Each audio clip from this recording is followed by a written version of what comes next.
আচ্ছা দেখো আজকে আমরা গসাগু শিখবো 4 নিয়মে। কয় নিয়মে? 4 নিয়মে। 4 নিয়মে গসাগু শিখবো। প্রথমে আমরা গুণনীয়কের মাধ্যমে গসাগু নির্ণয় করব। তো আমরা সংখ্যা নিলাম 18 আর 24।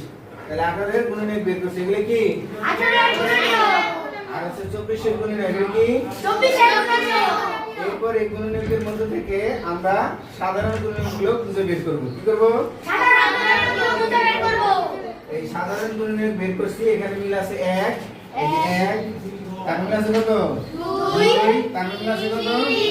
3, এটার মিল আছে কত? 6। তাহলে আর কোন মিল আছে? না স্যার। তাহলে সাধারণ গুণনীয়কের মধ্যে যে সংখ্যাটা সবচেয়ে বড় সেই সংখ্যা কি হয়? গসাগু হয়। এরপরে এই গসাগু কত হলো? সবচেয়ে বড় 6, তারপর গসাগু কত? 6। এরপরে আরেকটা নিয়ম শিখবো, সেটা হচ্ছে মৌলিক গুণনীয়কের মাধ্যমে। কিসের মাধ্যমে? মৌলিক গুণনীয়কের মাধ্যমে। আচ্ছা, তাহলে 18 এর মৌলিক গুণনীয়ক বের করব। মৌলিক গুণনীয়ক বের করতে হয় মৌলিক সংখ্যা দিয়ে। কি দিয়ে? মৌলিক সংখ্যা দিয়ে। তাহলে আমরা এই 18 কে দেখব কোন কোন মৌলিক সংখ্যা দিয়ে গুণ করলে হয়। ওকে, তাহলে 2 গুণ করলে, 3 গুণ করলে, আবার 3 গুণ করলে, তার মানে 3 দোকানে 6, 3 6 কত? 18। এরপর আবার 24, 2 দোকানে 4, 4 দোকানে 8, 3 আর কত? 24। এবার ঠিক আগের মতো এই গুণনীয়কের মধ্যে থেকে আমরা মৌলিক সাধারণ গুণনীয়ক বের করব।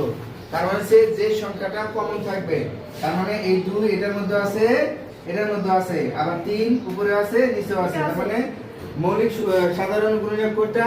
2 আর কত? 3। এই দুইটার গুণ করলে কি পাওয়া যাবে? গসাগু পাওয়া যাবে। গসাগু পাওয়া যাবে। তার গসাগু কত? 6। উপরেটার সাথে মিলছে? আচ্ছা, তাহলে আরেকটা নিয়ম শিখবো, সেটা হচ্ছে ইউক্লিডের পদ্ধতি। এটার নাম কি? ইউক্লিডের পদ্ধতি। আচ্ছা, তাহলে এখন 18 আর 24 কে আমি ভাগ করব 2 দিয়ে। 2 দিয়ে ভাগ করলে কত হয়? 9। কত হয়? 9।